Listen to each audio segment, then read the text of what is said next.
வணக்கம் நண்பர்களே, வாழ்க வளமுடன். நீங்களும் செல்வந்தராக வேண்டுமா அப்படிங்கிற விஷயத்தை தான் பார்க்க போகிறோம். நாம் ஒவ்வொருவருக்குமே முற்பிறவியில் என்ன பாவங்கள் செய்தோமோ தெரியாது. இந்த பிறவியில் கஷ்டப்பட்டுருக்கோன்னு எல்லாருமே பேசுவோம். நமது அப்பா, தாத்தா, பாட்டனார் என்ன குற்றங்கள் செய்தார்கள் நமக்கு தெரியாது. அந்த பாவங்களை நாமும் நமது பங்கு சுமக்கிறோம். சரி, பண கஷ்டத்தின் வேதனை நாம் தினம் தினம் இல்லாவிட்டாலும் அடிக்கடியாக உணர்கிறோம். இதற்கு பல நிரந்தர தீர்வுகள் இருக்கின்றன. அவற்றில் முக்கியமான ஒன்று தான் குபேர கிரிவலம். அது என்ன குபேர கிரிவலம்? ஒவ்வொரு தமிழ் வருடமும் கார்த்திகை மாதம் வரும் தேய்பிறை சிவராத்திரி அன்று வான் உலகிலிருந்து செல்வத்தின் அதிபதியான குபேர பகவான் பூமிக்கு வருகிறார். வந்து அவர் திரு அண்ணாமலையின் கிரிவல பாதை 7வது லிங்கமான குபேரலிங்கத்துக்கு தினப்பிரதோஷ நேரத்தில் பூஜை செய்கிறார். அதாவது மாலை 4:30 மணி முதல் 6 மணி வரை. அப்படி பூஜை செய்துவிட்டு இரவு 7 மணி அளவில் குபேர பகவானை கிரிவலம் வருகிறார்.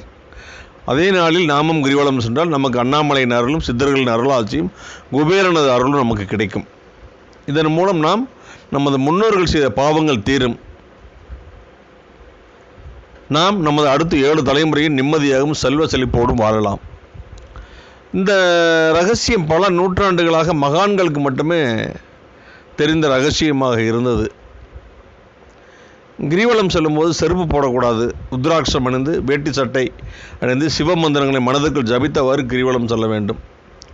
கிரிவலம் முடிந்து அன்று இரவு கண்டிப்பாக அண்ணாமலையில் தங்க வேண்டும் என்பது ஐதீகம். தங்கி மறுநாள் வேறு எங்கும் செல்லாமல் அவரவர் ஊருக்கு செல்ல வேண்டும் என்பது எழுதப்படாத சம்பிரதாயம். அப்படி செய்தால் மட்டுமே குபேர கிரிவலத்தில் முழு பலன் நமக்கு கிடைக்கும்.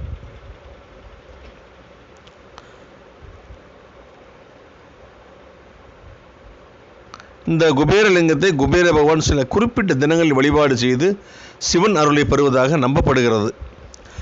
அப்படி அவர் வெகு நிச்சயமாக பூஜை செய்யும் நாள் பற்றி இப்பொழுது நாம் பார்க்கலாம். நமக்கும் குபேர சம்பத்து வேண்டும் அல்லவா? அப்படி சுட்சகமாக குபேரன் பூஜை செய்யும் வேளையில் நாமும் அங்கு இருந்தால் அவர் பார்வை நம் மீது விழக்கூடும். குபேரன் பூஜை செய்வதால் அந்த அண்ணாமலையாரும் அந்த வேளையில் அங்கு ஆனந்தமாக இருப்பார். ஆறுக்குரியவனுடைய திசை, ஆறுக்குரியவன் சாரம் பெற்ற ஒரு திசை அஷ்டம 7.5 சனி எடுப்பவர்களுக்கு பொருளாதார வீழ்ச்சி பெரும்பாலும் நடந்து விடுகிறது. உங்களுக்கு வாழ்க்கையில் பொருளாதார ரீதியாக ஒரு சுமூகமான நிலை வர வேண்டும் என்று விரும்பினால் நீங்களும் இந்த தினத்தை பயன்படுத்தி கொள்ளலாம்.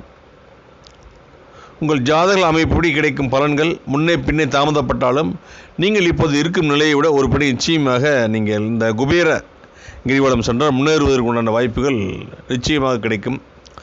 மாலை சரியாக 4 மணியிலிருந்து மாலை 6 மணி வரை குபேரலிங்கத்திடம் உங்கள் நியாயமான கோரிக்கையை வையுங்கள்.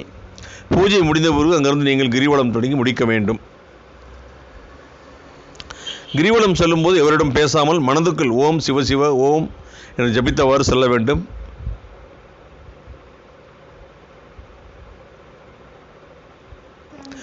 மஞ்சள் ஆடை அல்லது வேஷ்டி அல்லது ஒரு கைக்குட்டையாவது வைத்திருந்தால் உங்கள் உடலில் இந்த மந்திர ஆகர்ஷணம் தங்கும். குபேர லிங்கத்தில் ஆரம்பித்து ஈசானிய லிங்கம் வந்து அண்ணாமலையாரை தரிசித்துவிட்டு ராஜகோபுரத்தில் கிரிவலம் தொடங்கி பின் அஷ்டலிங்கங்களை வரிசையாக தரிசனம் செய்துவிட்டு ராஜகோபுர வாசலில் கிரிவலம் முடிப்பது உசிதம், நல்லது. இந்த நாள் என்று இல்லாமல் எல்லா நாளுமே திருவண்ணாமலையில் கிரிவலம் செய்வது மிக மிக நல்ல காரியம். இந்த நாளுக்கு இப்படி ஒரு சக்தி இருப்பது உண்மையோ பொய்யோ, பௌர்ணமி இல்லாத ஒரு சாதாரண நாளில் நிம்மதியாக சுற்றி இருக்கும் கூட்டத்தின் தொந்தரவு இல்லாமல் மன அமைதியுடன் கிரிவலம் வர முடியும். அஷ்டலிங்கங்களை கண்டு மனம் குளிர நாம் தரிசனம் செய்ய முடியும். சாதாரண நாளில் கூட ஒரே ஒரு முறை குபேரலிங்க வாசலில் ஒருவருக்கு அன்னதானம் செய்தவர்களுக்கு ஒரு மாதத்துக்குள்ளாகவே 2 மடங்கு சம்பளத்துடன் புதிய வேலை கிடைத்தும் இருக்கிறது. எல்லாம் பயபக்தியுடன் நம்பிக்கையுடன் நாம் வேண்டும் முறைகள் தான் எல்லாமே இருக்கிறது. அப்படி இருக்கும்போது இந்த நாளை பயன்படுத்துவது நல்லது என்பது கருத்து. நம்ம குபேர கிரிவலம் இந்த இதெல்லாம் நீங்கள் ஃபாலோ பண்ணி போயிட்டு வாங்க. நிச்சயமாகவே உங்களுடைய வாழ்க்கையில் நிச்சயமாக ஒரு மாற்றம் இருக்கும். சரிங்களா? மீண்டும் ஒரு நல்ல பதிவில் நான் உங்களை சந்திக்கிறேன். உங்களிடமிருந்து விடைபெறுவது உங்கள் அன்பு நண்பன் டாக்டர் பாலகிருஷ்ணன், கோவையிலிருந்து. என்னுடைய சேனல் ஆஸ்ட்ரோஃபின் சேனல் சப்ஸ்கிரைப் பண்ணுங்கள், ஷேர் பண்ணுங்கள். நன்றி, வணக்கம்.